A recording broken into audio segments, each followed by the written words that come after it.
Double displacement reaction, double displacement reaction. Okay. That reaction in which the ions of reactants become exchanged two times. We can say two times. Okay. That reactions in which the ions of reactants become exchanged. Now this reaction is called as a now such types of reaction is called as a double displacement reaction. Suppose that कोई यौगिक है A B plus सी, जब आपने A B और C D को analyse किया आपको क्या मिला, ए प्लस मिला और बी माइनस मिला. इन द सेम वे सी और डी को जो आपने एक्सचेंज किया आयनाइज किया तो आपको सी प्लस मिला और डी माइनस मिला. अब ए प्लस डी माइनस से रिएक्ट कर रहा है, इसका एक कैटायन इसके एनायन से रिएक्ट कर रहा है, इसका कैटायन इसके एनायन से, इसका एनायन इसके कैटायन से. तो यहां पर आयनों का क्या हो रहा है, एक्सचेंज हो रहा है ना. प्रोडक्ट क्या बन के आएगा, प्रोडक्ट जो बन के आएगा वो क्या होगा, ए प्लस डी माइनस, तो ए डी बन जाएगा, साथ में B sorry C plus B minus बन जाएगा सी बी. उम्मीद है कि ये समझ में आपको. That reaction in which ions become exchanged. Now such types of reaction is called as a double displacement reaction. Okay, चलिए एग्जांपल की बात की जाए.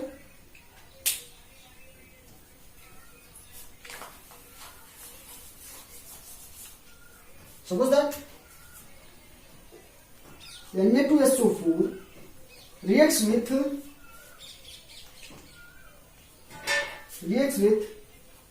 BaCl2.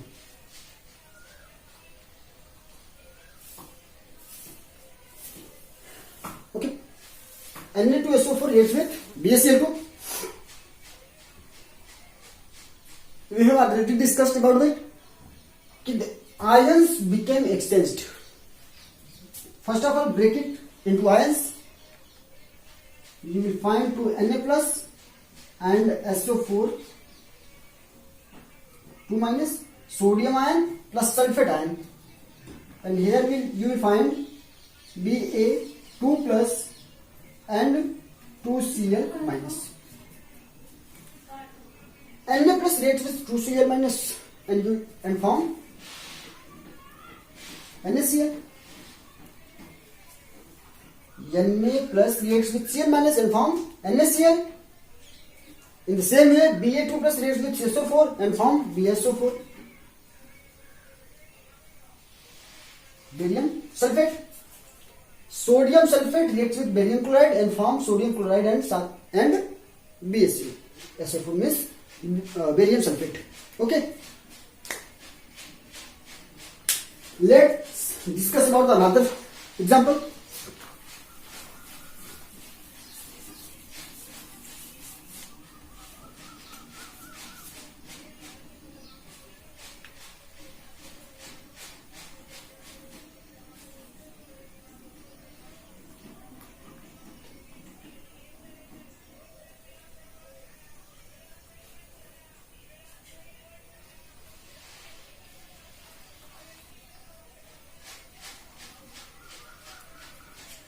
Clear?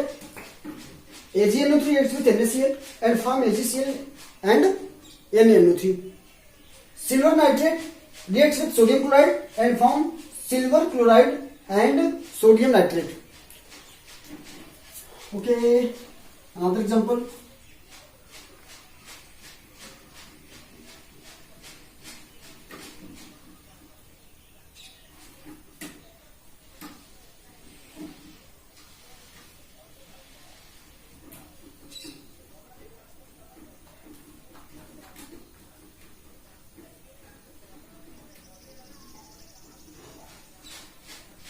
उम्मीद है कि आप लोगों को ये तो समझ में आ चुका है अभी तक.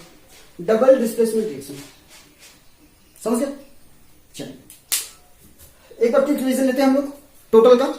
सब कॉम्बिनेशन रिएक्शन जहां पर reactants, two or more reactants combine to each other and form a single product. That reaction in which two or more reactants combine to each other and form a single product, that is called as a combination reaction.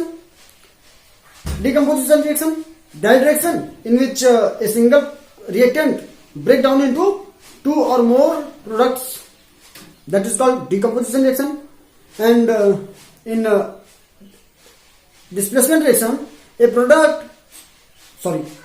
substance replaced another substance, or a metal replaced another metals, that is called displacement reaction. That reaction in which a substance or a metal displaced another or replaced another substance or metals, that is called displacement reaction. And in the double displacement reaction, you can see the cations and anions between the reactants become exchanged. Yes, now this is the double displacement reaction. Now we are going to discuss about the how to balance the equation. Okay, how to balance the equation. चलिए हम लोग पहले example से बात करते हैं. CH4 means methane reacts with O2 and form. देखिए, hydrocarbons जब भी आपको दिखे और उसका आपको कंबशन करना है, कंबशन मीन्स ऑक्सीजन के साथ रिएक्शन करके आप उसको बर्निंग कर रहे हैं उसकी ना. अगर कंबशन रिएक्शन है तो आप एक बात याद रखिए हमेशा कि यहाँ पर कार्बन डाइऑक्साइड और साथ में वाटर बनेगा. That's all.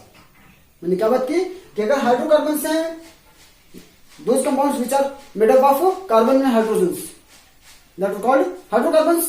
अगर हाइड्रोकार्बन्स है उसका रिएक्शन आप लोग यूज करा रहे हैं तो दो ही प्रोडक्ट बनने वाले हैं वहां पर. एक तो बनेगा आपका कार्बन डाइऑक्साइड, दूसरा बनेगा वाटर.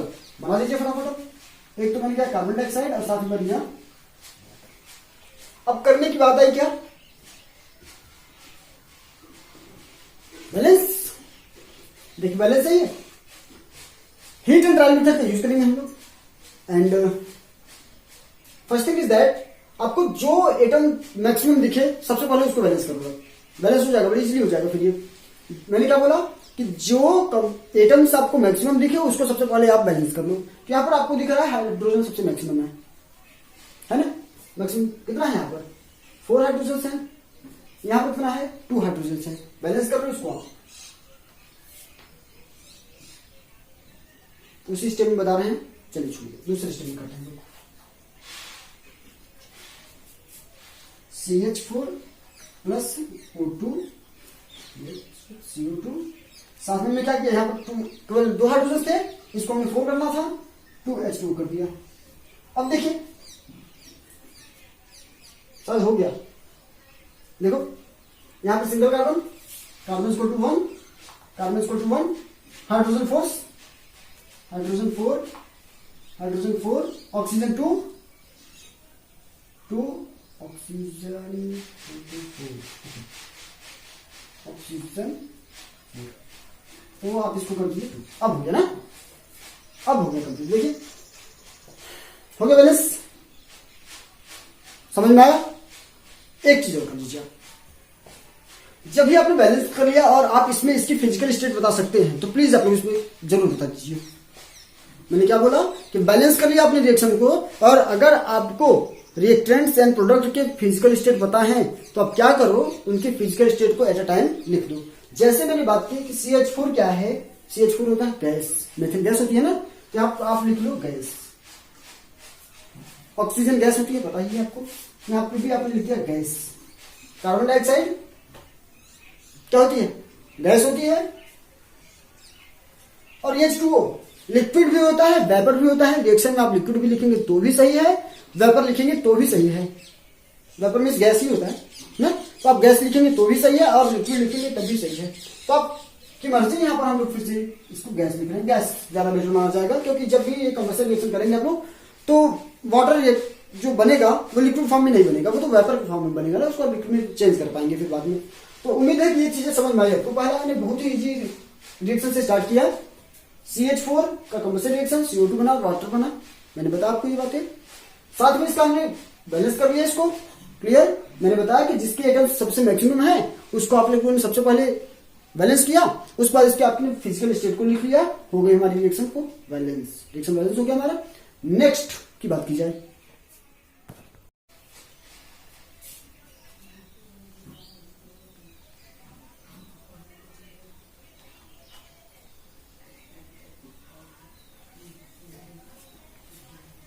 कार्बन के नंबर 3 मतलब प्रोपेन।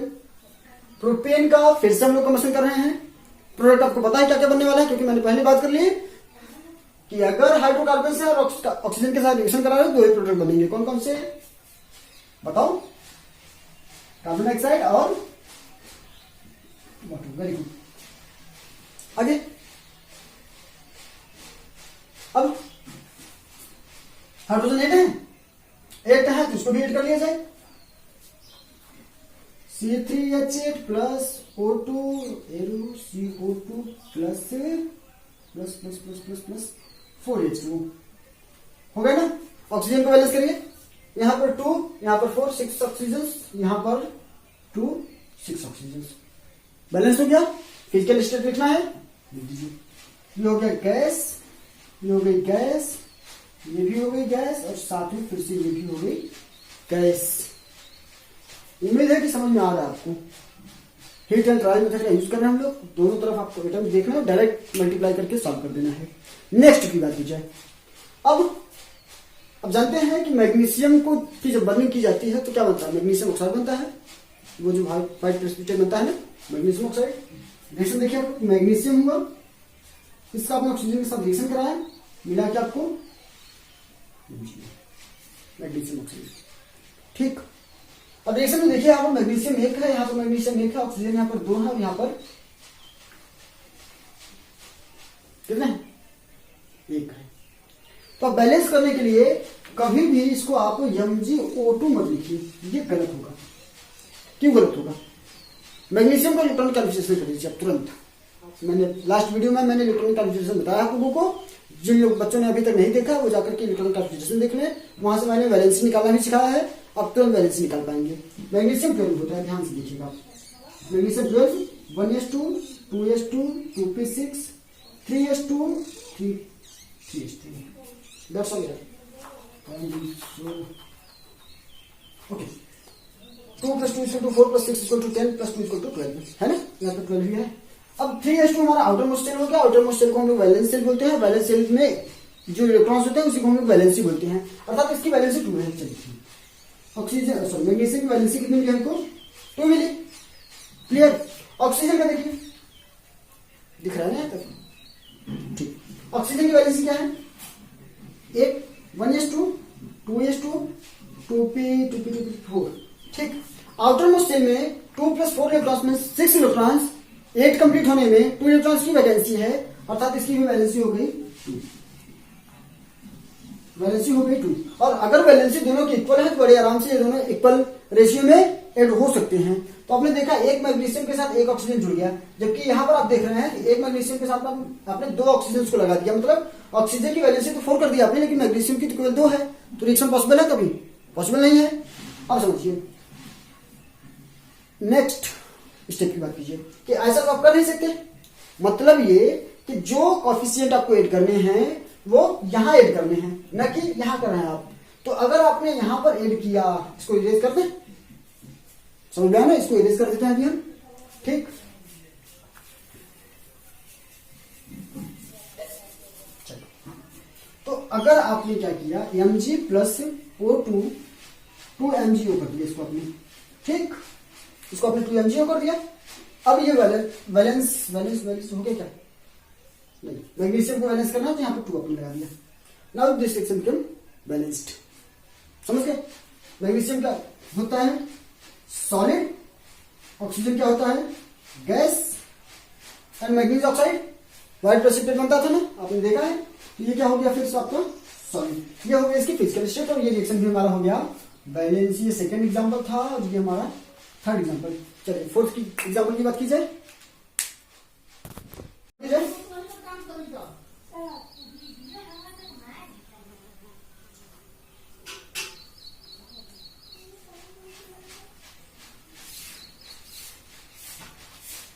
अमोनियम क्रोमेट को आपने हीट किया, मिला क्या आपको? डाइक्रोमेट। ये अमोनियम डाइक्रोमेट है, और यहां पर मिला आपको chromate plus plus plus plus plus क्या मिला? N2 प्लस क्या मिला? वही सिंपल सा मेथड, सबसे पहले जो एटम मैक्सिमम संख्या में है उसको आप लोग बैलेंस कर लीजिए। मैक्सिमम क्या है इसमें बताइए? नाइट्रोजन 2 है, हाइड्रोजन 8 है, क्रोमियम 2 है, ऑक्सीजन 7 है ना? नाइट्रोजन 2 है, नाइट्रोजन 2 आपको दिख ही रहा है पहले से। क्रोमियम 2 है, क्रोमियम पहले से 2 दिख रहा है। ऑक्सीजन 7 है, यहाँ पर 3 और यहाँ पर 4 हो गए। हाइड्रोजन 8 है, हाइड्रोजन वहां पर 2 है। तो हाइड्रोजन का बैलेंस करिए आप, हो सकता है सब बैलेंस हो जाए। हो गया, सिंपल सा मेथड मैंने आपको बताया कि सबसे पहला कार्य ही आपको क्या करना है, सबसे पहला जो कार्य करना है वो मैक्सिमम एटम जो है उसको बैलेंस कर लो आप। हाइड्रोजन यहाँ पर मैक्सिमम नंबर में है 8, आपने इसको बैलेंस किया, रिएक्शन थोड़ा सिंपल होगा, मैंने सोचा था थोड़ा सा सही होगा, पर चलिए ठीक है जो भी है। अमोनियम डाइक्रोमेट को हीट किया आपने, क्रोमेट बना, साथ में नाइट्रोजन गैस बनी और साथ में क्या बना, वाटर बना। चलिए इसके फिजिकल स्टेट को लिखा जाए तो अमोनियम जो डाइक्रोमेट होता है वो सॉलिड होता है, क्रोमेट ये भी सॉलिड होता है, नाइट्रोजन गैस आपको पता ही है, और साथ में ये भी गैस। ठीक, एक ही स्टेप में कर दिया मैंने, आप लोग 2 स्टेप में करिएगा और लिखिएगा जल्दी इसको। ठीक, इस टाइप के रिएक्शंस को आप लोग लिखिएगा, मैं कुछ रिएक्शंस आपको दे रहा हूं करने के लिए। अगर उसमें आप लोगों को प्रॉब्लम होती है तो प्लीज आप लोग फिर पूछिएगा। और चलिए नेक्स्ट वीडियो में मिलते हैं फिर। Thank you.